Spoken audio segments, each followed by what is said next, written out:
dia, boa tarde, boa noite, quem estiver assistindo o nosso podcast da plataforma Cria, o Pode Criar. Eu sou o Tomás Strauss, estou hoje com um grande amigo, Marcos Ligocchi, um cineasta de primeira linha daqui de Brasília para o mundo. Muito obrigado aí pela sua presença, Ligocchi. Faça uma breve apresentação sua. Obrigado pelo convite, Tomás. Prazer enorme estar aqui com você. Eu sou Marcos Ligocchi Júnior, sou produtor, diretor, roteirista. Tenho me dedicado a esse universo do cinema e do audiovisual, TV, assim, acho que já tem 20 e tantos anos. Ilustrador também, né? Você estava com um curso agora muito bacana de storyboard. Eu comecei minha carreira desenhando, eu fui animador, né? Meu primeiro emprego na área foi como animador aqui em Brasília. Menino, eu desenhava desde muito cedo. Uhum. E você teve até algumas experiências em estúdios, não foi? eu tive, na verdade, depois que eu entrei no cinema, eu me desconectei bastante do desenho por um longo período, mas ao produzir o meu longa Uma Loucura de Mulher, eu tive contato com um cara chamado Bruce Bloch em Los Angeles, que é um especialista em narrativa visual. E fui trabalhar com ele 1 mês e meio, e ele me apresentou um universo que para mim assim foi revelador, uma explosão. Essa vivência do desenho no início, né, da minha adolescência, depois trabalhando, fez todo sentido lá, a abordagem cinematográfica a partir da imagem e aquele conhecimento, o livro que ele tinha publicado. Ele me levou nas consultorias que ele estava fazendo na Disney, para as aulas dele na Universidade do Sul da Califórnia. Então foi uma experiência muito forte. A partir daquele momento eu voltei a me conectar com o desenho e a desenhar. E é muito comum, né, no pessoal de direção, nos cineastas. Steven Spielberg faz uns storyboards assim fantásticos. Tim Burton agora tem uma exposição, né, que você vai ver os desenhos dele, são as coisas belíssimas, né? É incrível. E o Spielberg, ele fala muito isso. Até Tubarão, se não me engano, os orçamentos dele iam estourando e ele, né, com dificuldade de fechar o filme, e o cronograma estourava. E aí ele começou a fazer storyboard. E aí ele conseguiu resolver esse problema. Ele conseguiu preservar toda a força criativa, o impacto do cinema dele, e dentro do orçamento, dentro do cronograma. Foi ser mais feliz, né? Mais feliz. Tá aí uma boa dica. Bom, eu me perdi um pouco aqui no roteiro, mas vamos voltar então para o roteiro de perguntas. Me fala um pouco então, Ligocchi, como é que foi o início, como é que você começou, quando é que você decidiu seguir por essa carreira de cinema? Pois é, essa é uma coisa que eu nem consigo explicar muito, porque eu estava num universo onde eu não conhecia ninguém que fizesse cinema. Até eu decidi o curso que eu ia fazer na universidade, eu não tinha conhecido ninguém que tivesse segurado uma câmera profissionalmente. Meus pais, funcionários públicos em Brasília. Que é muito comum aqui em Brasília, né? 60% das pessoas seguem a carreira pública. E não tinham um relacionamento próximo com nenhum artista, com nenhum produtor, diretor, tirando que naquele momento de escolha o Brasil estava fazendo um filme por ano, né? A Embrafilme tinha sido extinta e essas coisas aconteciam mais intensamente no Rio e em São Paulo. Em Brasília a gente sempre teve o Festival de Brasília, que é o mais antigo do país, o mais tradicional, então reunia grandes nomes aqui, mas era um universo que eu não tinha contato. Mas eu senti, cara, uma vontade enorme de fazer cinema. O que aconteceu é o seguinte: eu muito cedo tive essa relação com o desenho, tive essa experiência das pessoas se relacionarem com a minha expressão e criticar ou apreciar, e aquilo foi me contagiando. Te dando confiança de que... Foi me dando confiança, a minha identidade ficou muito ligada a essa relação. Então eu queria, por exemplo, quando eu me apaixonava, eu fazia um desenho daquela que eu queria namorar, né? Aquela menina que eu estava dava encantado. Certo? E dava certo? Cara, me abriu um espaço de comunicação, muitas vezes não deu certo, mas abriu um espaço de comunicação que era fabuloso. Para um cara tímido como eu, era um universo de realização. Você criava um canal pela arte. Um canal de comunicação. E não só nesses casos, mas às vezes pessoas que eu queria aproximar, eu fazia um desenho e eu apresentava e aquilo mudava o jogo, sabe? As pessoas viam de uma outra maneira, me abriam um espaço. Enfim, foi sempre muito significativo. Só que eu também fui muito empreendedor, Tomás, e fiz muitos negócios quando eu era garoto. Eu gostava de fazer negócio com tudo. Eu criava equipe para montar, para lavar carro na rua, criava galinha para vender ovo, fazia camiseta para vender. De tudo um pouco eu inventei. E entrei num negócio que prosperou, que cresceu, no comércio. Só que 4 anos depois eu estava triste, eu estava frustrado, eu tive umas decepções muito grandes no processo e decidi que eu não queria mais sentir aquilo e eu tinha que encontrar alguma coisa que me realizasse profundamente. Foi você resgatou a arte lá da tua infância, dos namoros? Por algum motivo o cinema veio na minha cabeça que eu tinha que fazer aquilo. Só que eu estava em Brasília, longe do universo de uma produção mais constante. O Brasil já não estava produzindo como um todo. O curso de cinema estava fechado na UNB. E aí eu resolvi fazer publicidade, que tinha relação com essa tendência da venda empreendedora. E queria trabalhar, fui fazer publicidade para trabalhar em produtora e assim tudo começou. Maravilha. Me conta também como é que foi a experiência de você começar as pequenas produções, ir crescendo e até chegar onde você está, que são produções para os orçamentos brasileiros, muito legal, né? Sim. Poder fazer grandes produções com projeção até internacional, com prêmios internacionais. Me conta como é que foi essa jornada do pequeno até o grande. Logo que eu comecei a trabalhar em produtora, eu percebi que, puxa, ali era legal, tinha alguma coisa, mas a produção, a prestação de serviço simplesmente para fazer um filme publicitário, aquilo não me realizava plenamente.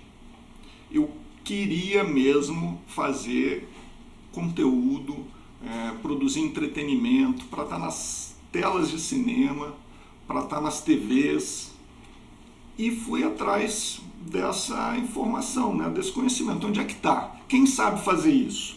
Como é que eu consigo exibir, primeiro financiar, produzir e exibir isso?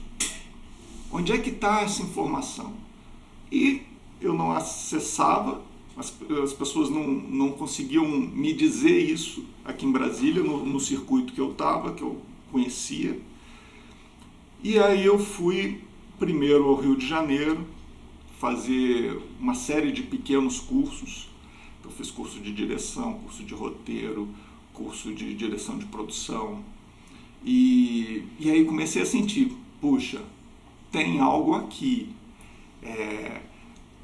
Tinha cursos que no final a gente produzia curtas-metragens, e aí tinha uma seleção de roteiros entre os alunos. Em 2 desses cursos o meu roteiro foi selecionado, e aquilo começou a me motivar, né? Me dar a sensação de que tinha um espaço para caminhar ali.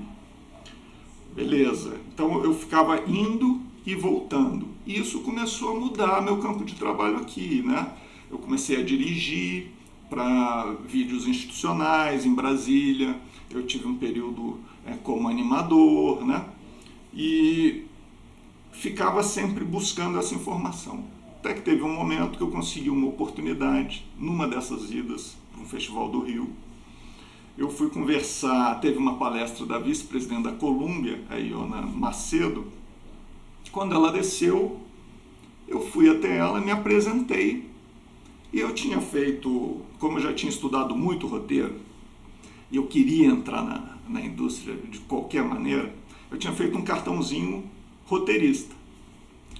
E aí eu falei, Iona, parabéns pela sua palestra, olha aqui, esse é o meu cartão, eu sou Marcos. Ela olhou e falou, você é roteirista? Eu falei, sou. A gente precisa de roteirista. Olha só. Liga para minha produtora. E me deu o cartão dela. E aí, cara, eu comecei. Liguei um dia, ela falou, Marcos, eu estou muito ocupado agora, me liga amanhã. Eu falei, beleza. No dia seguinte eu ligava, falei, Marcos, olha só, eu ainda não vou conseguir falar contigo, me liga amanhã que eu falo com certeza. E foi assim por 30 dias. Nossa Senhora. No 30º dia, ela falou, Marcos, e aí? O que você quer mesmo? Por que você está me ligando há 30 dias aqui? Eu sou aquele cara, Iona, pediu para que eu ligasse para você, sou roteirista. Ela falou, beleza, olha, a gente vai fazer uma reunião amanhã no hotel tal, esteja lá, que a gente vai te entrevistar. E antes de desligar, ela falou, mas você escreve comédia, né? Eu falei, claro. Só que, na prática, eu tinha lido muito sobre roteiro, tinha até escrito 2 longas-metragens, vários curtas, nada tinha sido filmado, eu era absolutamente... Cru na história. Cru na história.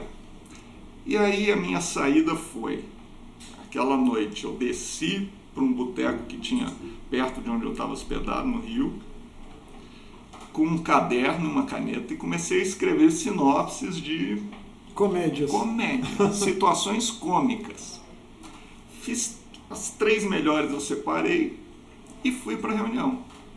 Quando eu cheguei na reunião, estava lá a Iona, vice-presidente da Colômbia, Márcio Maita, que era diretor da Bandeirantes na época, era uma coprodução que eles estavam fazendo, 2 produtores. Falou, Marcos, vem aí. Eu sentei numa rodinha com essas pessoas e falaram, fala de você, o que você quer? Falei, olha só, fui completamente transparente. Eu disse, eu não tenho experiência nenhuma, eu já fiz isso na minha vida, comecei a estudar roteiro, já escrevi 2 longas, escrevi tantos curtas, quero uma oportunidade. E ontem à noite eu escrevi essas 3 sinopses. Aquelas sinopses circularam, a Iona trocou os olhares, no final ela me disse, Marcos, você é a nossa primeira unanimidade, você está contratado. Nossa Senhora, olha. E aí foi aquela emoção... A catarse, né? Explosiva, né? Você, puxa, falei, vou entrar com o pé direito, agora ninguém me segura. Já comecei bem pra caramba. 3 meses depois eu estava fora da equipe, porque a coisa começou num processo super intenso, eram 2 núcleos, né? E que, claro, tinha o head writer, tinha 2 roteiristas experientes e um iniciante, por isso eu pude me encaixar naquele momento. Sim. Mas eu não soube administrar ali a relação, não é nem a demanda, porque na minha cabeça eu respondia tudo a tempo e a hora, mas alguma coisa de relacionamento pessoal, de sensibilidade naquele universo, pessoas muito experientes, né, na relação com um novato que está chegando na hora, cheio de energia, cheio de boas ideias, e isso virou uma barreira ali. Virou uma barreira e eu perdi essa grande oportunidade. Nossa. E aí voltei para Brasília para recomeçar o processo, né? Até que aconteceu, o que aconteceu foi o seguinte, ao voltar para Brasília, eu comecei a criar projetos de entretenimento. Eu estava trabalhando numa empresa de computação gráfica, comecei a fazer projetos de animação e a Iona, que tinha me contratado, virou uma referência muito importante para mim.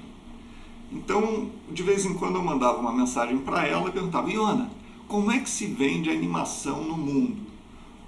Qual é a duração? Como é que se monta projeto? Qual o valor médio? E ela me dava algumas dicas, alguns parâmetros. A partir disso, eu comecei a montar projetos consistentes de animação, escrevi os roteiros, mas tinha uma questão que era o seguinte: as produtoras aqui, elas tinham seus clientes de publicidade, que é o que botava dinheiro dentro de casa. O mercado de governo, essencialmente, um pequeno varejo. Governo e pequeno varejo. Tinha um desejo enorme, assim, quase na totalidade, de entrar nesse mercado do entretenimento. As pessoas consideravam isso uma possibilidade que seria uma grande realização para todo mundo. Só que eles tinham pouca disposição de tomar o risco. Porque tinha uma equipe, a equipe estava 100% do tempo envolvida. Fazer propaganda. Não tinha ninguém sobrando lá, né? Ninguém estava jogando dinheiro fora. Atendendo o cliente nesse ritmo que você conhece bem, que é às vezes demanda da noite para o dia e vai, e não sobrava nunca tempo para a equipe das empresas trabalharem nos projetos e desenvolverem para lançar, né? Então eu comecei a sentir a necessidade de eu tomar o risco. Então eu estava numa estrutura mais leve no início da vida, não era o dono da empresa. Comecei a me desligava em alguns momentos da empresa para sair, para estudar. E aí aconteceu de ser lançado no Brasil, em 2003, uma formação executiva em cinema e televisão na FGV. E eu falei, cara, essa é a minha oportunidade, porque lá eu vou descobrir como é que esse negócio funciona. Como é que um projeto recebe financiamento? Como é que se produz um longa-metragem? Como é que se distribui? Quem distribui? Como? Que lógica que isso tem? E aí eu pedi demissão naquele momento, vendi o que eu tinha, que não era muita coisa, e fui passar um ano no Rio. Como eu estava lá só estudando, eu pude me dedicar muito a essas aulas. E foi uma oportunidade maravilhosa, porque os meus professores eram presidente de grupo exibidor, presidente de grupo distribuidor, donos das principais produtoras do país, executivos da Ancine, que estava recém-formada, né? A Ancine nasceu em 2001, esse curso foi em 2003. Então era um grande grupo de professores também, eram vários presidentes da Colômbia. Um grande grupo de professores. E aí eu pensei, eu preciso conversar de perto com esses caras com mais frequência. Eu pensei que uma oportunidade para isso ia ser eu me eleger representante de turma, porque aí eu ia ter a conexão, né, entre turma e professores. E aí falei, olha, eu tenho interesse em ser representante, tal. Teve eleição de representante e eu tive a sorte de ser eleito. E a partir desse momento, eu comecei a marcar visitas da turma nas empresas de cada um dos professores. E a gente passou o ano fazendo isso. Eu tinha as aulas, estudava os materiais, leituras complementares e reunia todo mundo, ia lá para dentro das empresas, de um grupo exibidor, né, de um cinema, ia para os bastidores, para os escritórios de gestão, os caras explicavam, e fui conhecendo pessoas que depois foram muito importantes, né, no processo, né, para mim, e o processo como um todo, fui entendendo a lógica de como isso funciona. Por que um filme é distribuído? A minha dor aqui, o que eu senti a partir de Brasília, é que os meus pares todos que estavam nessa de tentar fazer cinema, todos me diziam, é impossível distribuir filme brasileiro. Não dá para botar filme brasileiro no cinema. E aquilo me incomodava profundamente. Eu não queria, como era um desejo, um impulso enorme que eu estava sentindo de fazer, aquela era a solução para a minha vida, né, de realização, era fazer cinema, eu tinha que descobrir, eu tinha que provar o contrário. E aí nessa jornada as coisas começaram a acontecer. Quando esse curso acabou, teve um evento muito importante no final, que eu escolhi como projeto final fazer sobre o financiamento do Cidade de Deus, que tinha, ali 2003, ele tinha sido lançado, tinha tido uma enorme repercussão, era um grande sucesso nacional.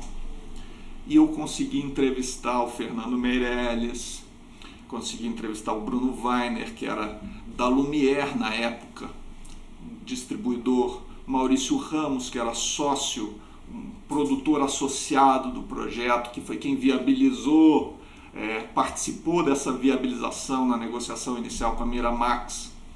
Pude entrevistar cada um deles. Foi o grande blockbuster, talvez, dos 10 anos de cinema naquele recorte. Né? Foi. E aí dei esse mergulho profundo. Voltei muito cheio de entusiasmo. E o que começou a acontecer foi que no final eu tinha uma proposta para ficar numa produtora para estruturar uma área de entretenimento, para começar do zero. E tive o convite do Renato Barbieri, que era um realizador que tinha foco em conteúdo, que teve uma experiência sensacional nos anos 80 em São Paulo, junto das pessoas do Olhar Eletrônico, que foi uma produtora revolucionária na TV brasileira. E ele tinha um olhar muito peculiar, a gente se dava muito bem, e ele estava no meio da produção de um longa-metragem, que era As Vidas de Maria. Um projeto que a gente já tinha colaborado, tinha lido o roteiro, dado feedback, tinha dado opinião, enquanto eu estava no Rio fazendo esse curso. Quando acabou, ele me fez convite para vir ser sócio dele. Eu avaliei as duas situações, achei que era melhor via Brasília. E apesar dessa distância que havia na época, das distribuidoras, dos exibidores, do recurso maior para a produção, foi aqui que eu cresci, né? Então, essa relação pessoal com o lugar, tem uma certa sensação de me sentir seguro aqui, de me sentir à vontade, né? De conhecer bem os códigos, que talvez tenha sempre me feito voltar. Sempre. E aí eu voltei, vim ser sócio de uma produtora, realizei o primeiro longa-metragem, fizemos o lançamento dele já com bastante repercussão. Então eu consegui aplicar aquilo que eu tinha aprendido e a gente conseguiu recursos para o lançamento, conseguiu fechar com uma distribuidora e conseguiu, além de fechar com essa distribuidora, ter muita repercussão na mídia. O Correio Brasilense deu capa do Caderno de Cultura falando com pose de blockbuster. E aí estava o Renato na frente de um painel externo, assim, com cartaz enorme do filme. Primeira experiência assim que deu um senso de realização grande. Várias promoções em postos de gasolina, no ponto de venda. Comecei, assim, muito pouco tempo, botar em prática tudo aquilo que eu tinha aprendido. Aquela lógica, aquela dinâmica. E aí aquilo já foi muito especial, estimulante. A gente seguiu construindo outros projetos. E foi aí que surgiu uma outra coisa que me realizou muito. A gente, nesse momento, conseguiu fazer nós fomos a primeira produtora do Distrito Federal que teve um contrato de coprodução com a HBO. E como que surgiu isso? A gente teve em São Paulo e Rio conversando com distribuidora para distribuir o filme, né, As Vidas de Maria. Um não atrás do outro, um não atrás do outro. Foram, assim, muitos nãos, até que a gente, em São Paulo, resolveu passar na HBO para ver se eles tinham interesse em comprar o filme e tal. Naquela mesma viagem a gente conseguiu fechar a distribuição, mas na HBO a gente sentou lá para conversar, se apresentou, falou do filme, defendeu o filme, e no final a gente ouviu, muito legal, mas infelizmente a gente não tem interesse. Levantei, muito simpático, muito obrigado e tal, e antes, já na porta, eu perguntei: vem cá, mas você não teria outra oportunidade? A gente é uma produtora de Brasília, criativa, disposta. E ela pensou um pouco, me deu um cartão e falou: olha, liga para este produtor que ele está fazendo a seleção de projetos para os canais ligados à HBO. Eu peguei aquilo, liguei e falei: olha, recebi seu cartão, quero ter a oportunidade de apresentar a produtora. E a gente, assim, foi para São Paulo, apresentou, conheceu o que eles precisavam. E aí, em cima desse briefing, fizeram um projeto assertivo para... A gente fez 10 projetos, a gente tinha que acertar de qualquer maneira. Então ele falou o contexto, para onde eles estavam apontando, a gente voltou, contratou um historiador que era próximo da gente, que tinha feito vários filmes com Renato, Vitor Leonardi, e a gente começou a levantar ideias, possibilidades. Eram algumas biografias, algumas histórias brasileiras muito interessantes, e a gente começou: isso é bom, isso é bom, isso é bom. Fomos reunindo, fizemos sinopses, conseguimos os direitos, entramos em contato com as personalidades que seriam retratadas nos documentários biográficos, conseguimos os direitos, fizemos os orçamentos, chegamos para eles com tudo completo. E aí a gente conseguiu assinar esse contrato, que foi uma outra coisa assim que falei: nossa, que coisa maravilhosa, né? Porque eu não tinha nem ideia de quem eram os caras, era uma coisa muito distante. E a gente, por querer, né, por fazer o trabalho, acreditar, conseguiu essa janela. E aí a gente fez a biografia do Maurício de Souza e um especial chamado Cidades Inventadas. Experiência maravilhosa. O contrato com a HBO era um calhamaço assim, de 40 e tantas páginas. E eu estava realizado ali, porque eu tinha estudado aqueles contratos, cada uma daquelas cláusulas, porque são cláusulas muito específicas da televisão. Eu sabia ali agora exatamente o que elas queriam dizer, por que elas estavam ali. Então, o que seria um troço enfadonho, por eu ter vindo dessa formação, aquilo fez todo sentido para mim. A gente conduziu, entregou, e foi um momento muito, muito especial e alavancador. Depois disso veio o Rock Brasília com Vladimir Carvalho. Sim.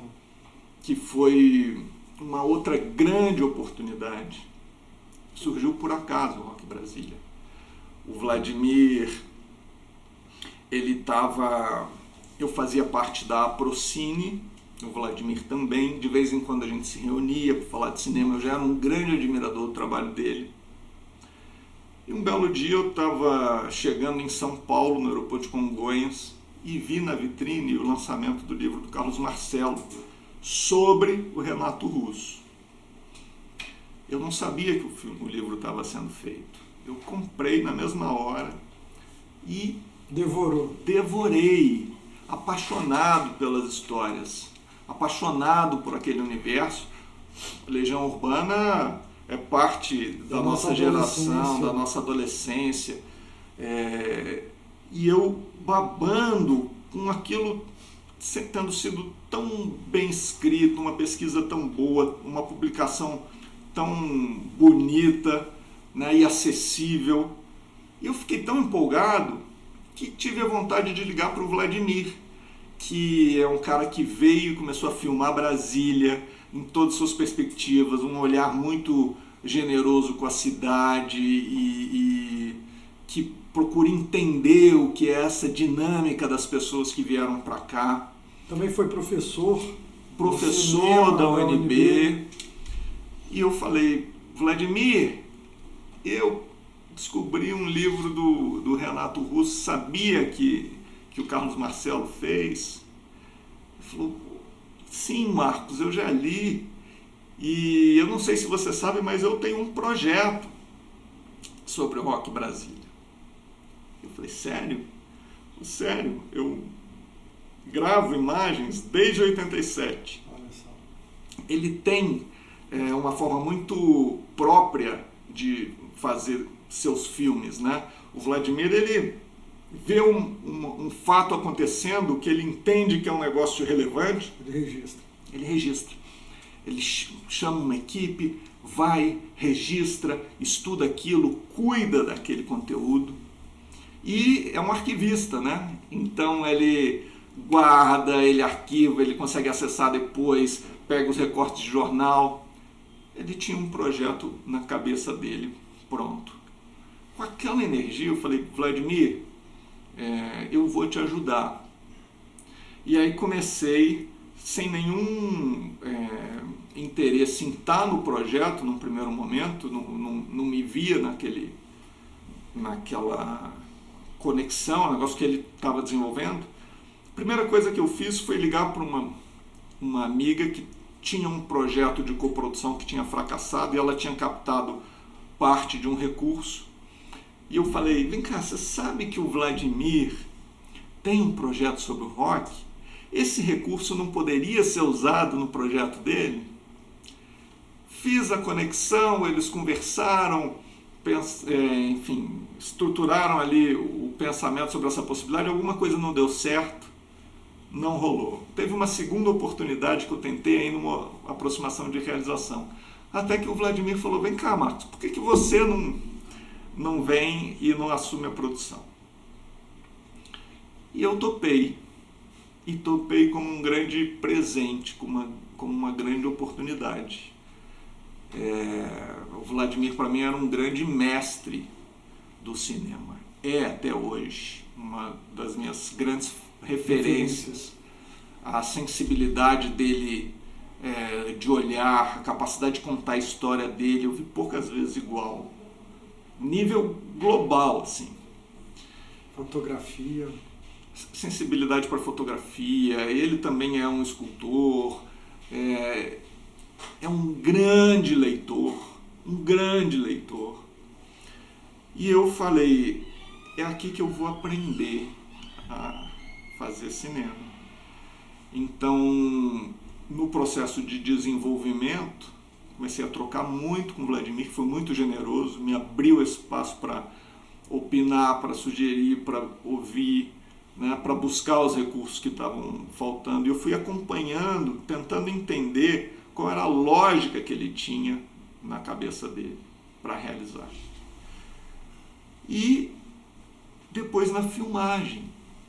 Quando começou a filmar, todos os dias da filmagem, eu não era necessário no set, estava tudo estruturado, mas eu fui a todos os dias para observar como é que ele entrevistava, como é que ele fazia. E no final tive a oportunidade de pilotar a ilha de edição por 1 mês e meio antes do nosso editor chegar para seguir a edição junto com o Vladimir. Então, ali eu estava tentando entender como é que o Vladimir pensa, como é que ele vai acessar esses conteúdos que ele teve no roteiro, que ele filmou. Como é que isso torna realidade? Ali dentro da ilha. E foi uma outra escola. Uma outra escola que mudou meu universo ali.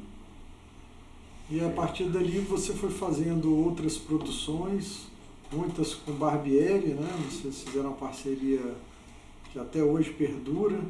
Com Barbieri foi uma parceria fantástica.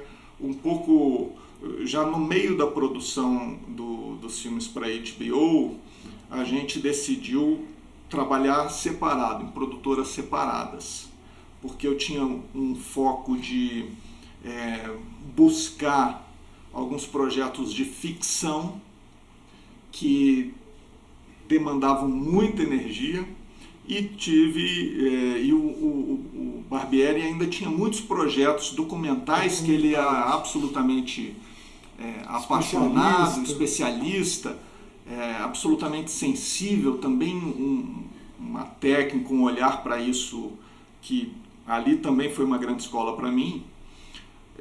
Mas a gente seguiu trilhas paralelas, sempre colaborando, até hoje, sempre colaborando. Mas as coisas continuaram se encaixando. No Rock Brasília, eu apresentei o filme para o Bruno Weiner, que eu tinha entrevistado no projeto final do curso da FGV. O Bruno ficou apaixonado pelo filme na época e resolveu distribuir. E eu, de novo, falei, é aqui que eu vou aprender esse universo. Então, acompanhei de perto, participei intensamente do processo de distribuição, tentando entender cada vez mais a cabeça do distribuidor, né?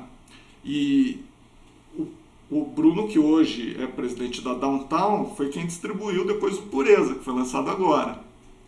Então a gente vai encaminhando algumas coisas, né, tendo algumas compreensões ou fazendo algumas relações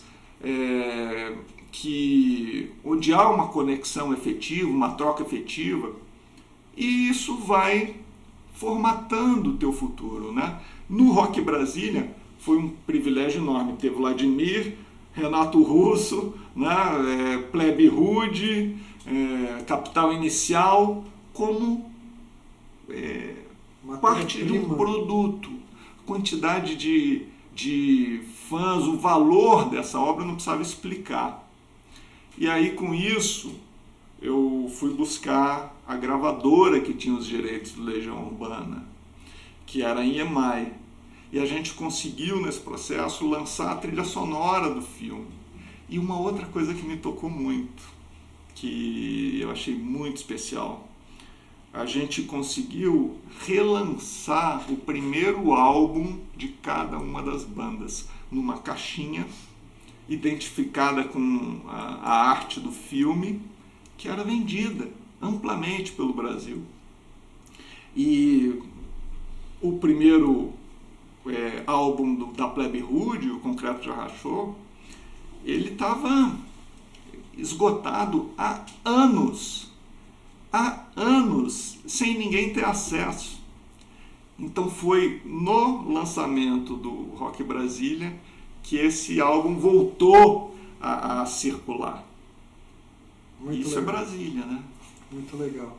E dentro dessa sua história, outro ponto interessante é o que você pôde trazer para o mercado local de oportunidades, né? Porque você trouxe esse conhecimento que você adquiriu no Rio de Janeiro, essas parcerias, conseguiu dar início a todo esse processo de estruturação do curso de cinema nas universidades particulares, né, que você montou o primeiro curso particular de cinema aqui em Brasília. Isso. Me conta um pouco esse processo de trazer esse mercado para a cidade e o que isso também conseguiu oportunizar, com exemplos aqui de pessoas que trabalharam nas suas produções, onde é que elas estão hoje, o que você conseguiu movimentar com esse teu trabalho.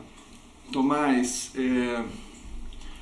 eu fiz 7 longas-metragens nessa minha vida de produção. Só um foi dirigido por mim. Eu botei tudo que eu aprendi para fortalecer diretores brasilienses, para fazer com que a produção brasiliense, os olhares locais ganhassem repercussão nacional, fossem percebidos no cenário nacional e internacional. Meu foco como produtor é fazer filmes aqui para ser amplamente distribuído no mundo. Eu não consegui isso ainda. Eu consegui distribuições no mundo, vendas, festivais, né? Então os meus filmes já circulam internacionalmente, mas ainda não é aquele processo de ter lançamentos comerciais intensivos em centenas não dá, são 190 territórios ativos assim, do mercado audiovisual, né? Sim. Mas eu estou buscando ampliar isso.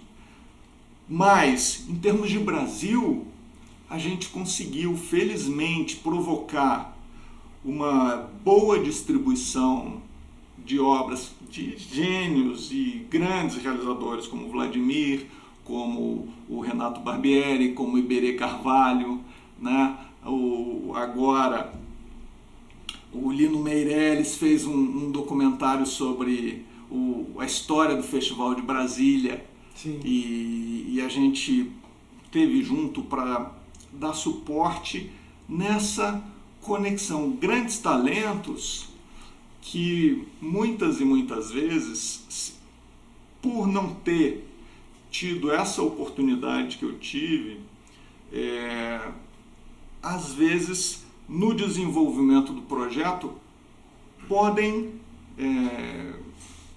estruturar de uma maneira que o filme acabe tendo dificuldade de acessar essas janelas, né?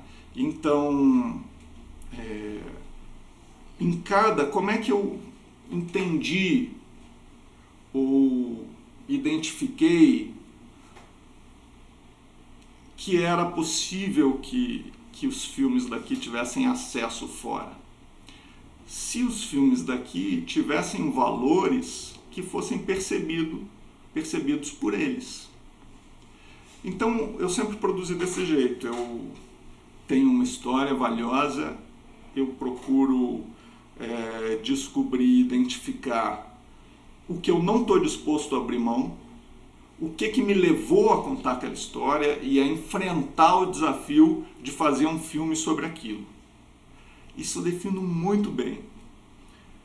Porque no resto eu posso negociar com as pessoas que são necessárias para o projeto. Eu preciso ter um distribuidor interessado nisso. Eu preciso ter um financiador disposto a investir. E ele só vai fazer isso se aquele filme tiver algo que ele valorize. Tiver algum sentido para ele. Tiver elementos que ele valorize, que fortaleçam o negócio deles, o propósito pessoal. Isso funciona para as estruturas que depois vão distribuir, as estruturas que vão financiar, mas também para os talentos, para os técnicos, né? Então eu procuro preservar o que é fundamental e trazer elementos valiosos para esses parceiros de forma sem deturpar o meu propósito. Seu propósito original e criar essa conexão. E o que acontece com isso? Necessariamente a gente tem que ter profissionais que já tiveram um resultado, que foram bem-sucedidos aos olhos deles. A gente tem pessoas talentosíssimas e super experientes aqui em Brasília. Muitas vezes a gente enfrenta barreira porque um distribuidor não conhece o trabalho dele, nunca ouviu falar, porque está em Brasília. Brasília não é onde se espera que vai se achar um grande roteirista, um grande produtor. Isso mudou, tá? Eu vou te dizer porque que tem mudado. Mas no início era muito assim. Sim. E Como é que está mudando isso? Mas como é que a gente lida antes de chegar na mudança?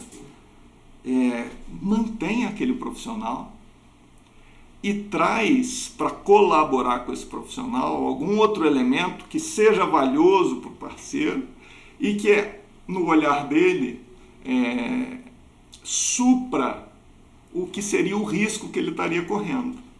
Um exemplo muito simples. Eu, quando fui dirigir Uma Loucura de Mulher, meu filme, era o meu primeiro filme. Eu queria fazer uma comédia com um grande elenco que tivesse uma ótima distribuição. Como que faz isso? Então, eu fui buscar uma consultoria de um maior especialista que eu conhecia em Los Angeles, o Bruce Bloch. Busquei com isso, consegui a atenção de uma grande distribuidora, consegui a atenção de um produtor executivo que tinha feito grandes filmes nacionais. E aí isso foi abrindo portas para poder financiar, para trazer a Mariana Ximenes depois, que abriu portas para trazer um elenco maior, e a coisa foi estruturando e a gente no final conseguiu produzir exatamente como a gente queria, do tamanho que a gente queria, distribuído, ocupou todas as janelas que a gente pretendeu um dia. Nacionais. Cinema, TV, plataformas, mercado internacional. Conseguiu fazer a trilha toda de um filme de grande produção. Como a gente tinha planejado. E quem teve junto, claro que a gente tem que abrir mão de algumas vagas que, em princípio, a gente imagina, né, poderiam estar com profissionais aqui de Brasília do nosso lado. Com isso, a gente consegue manter profissionais de Brasília na produção e, ao trazer profissionais que estão no grande mercado, com maior fluxo de trabalho, com maior valorização dos cachês,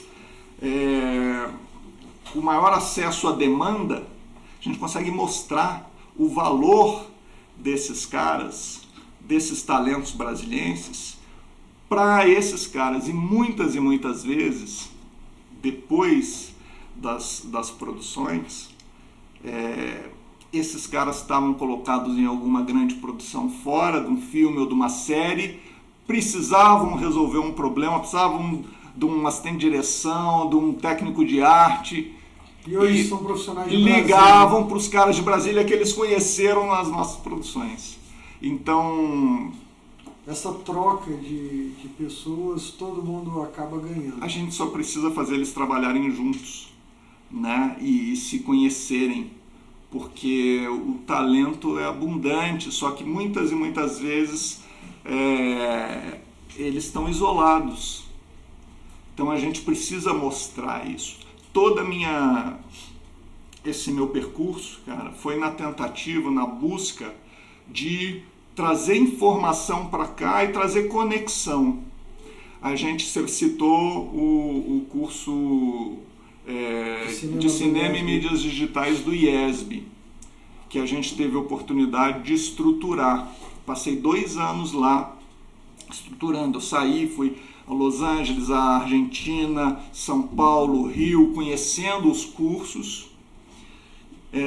Ajudei a estruturar, compor a matriz curricular, e a gente trouxe os professores, criou os processos, aprovou a infraestrutura, e eu voltei para a minha produtora depois de fechar esse ciclo.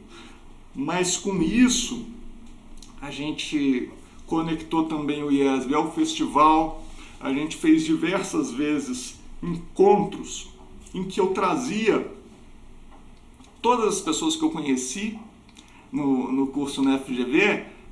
Muitas delas fizeram parte das bancadas dos debates aqui em Brasília, nos festivais. Quantas e quantas pessoas não foram trabalhar depois, né? Tiveram oportunidade e tiveram oportunidades por causa das conexões. Então é esse o olhar. Eu entendo que se a gente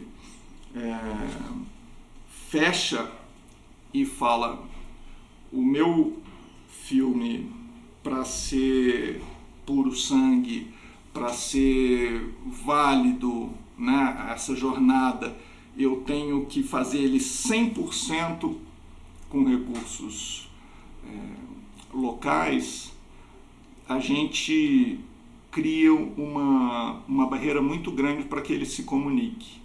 Eu sou a favor do diálogo, da comunicação, de entender o outro, e busco isso durante todo esse processo. O cinema eu nunca vi como um conteúdo local.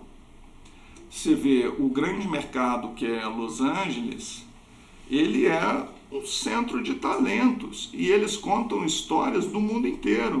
Com pessoas do mundo inteiro. Com pessoas do mundo inteiro, que são atraídas para lá porque ali estão concentrados recursos de produção e acesso à distribuição e à exibição. E o que eu sonho para Brasília é que Brasília esteja com seus filmes, dos seus talentos, sendo exibidos globalmente, sendo acessados com muita facilidade, que as pessoas aqui consigam acessar os recursos de produção, de financiamento das obras, consigam acessar e dialogar com os grandes talentos do mundo inteiro. Talento é uma coisa que você não vê nascer o tempo inteiro, que não é abundante. Eles são únicos, são específicos. Cada um tem o seu talento, né? Mas o que eu digo é que os talentos, eles não são substituíveis. Eles têm determinadas características. E é fascinante como no audiovisual você volta e meia encontra atores, às vezes artistas técnicos do backstage, que têm um magnetismo, uma capacidade de traduzir, né, a mensagem, de se comunicar, de transmitir emoção, que você não consegue reproduzir. Isso tem que ser alimentado, isso tem que ser incentivado. As pessoas com capacidade de se expressar, de tocar o outro, de emocionar, a gente tem que trabalhar para que eles façam mais e mais e mais. É Brasília acessando o mundo a partir disso. É Brasília acessando o mundo. A nossa mitologia, o nosso jeito de pensar. Imagina o que é essa cidade, Tomás. Brasília nasceu de um sonho, de uma possibilidade de transformar o país. E foi construído em 5 anos. Todo esse empreendimento gigantesco. Imagina o que é enfrentar isso, tomar essa decisão, a quantidade de pessoas que vieram para cá para que o país fosse integrado efetivamente, para que os valores, as riquezas se relacionassem, as forças, as culturas se relacionassem. Para unir o norte ao sul. E gerar humanidade, desenvolvimento, diversidade.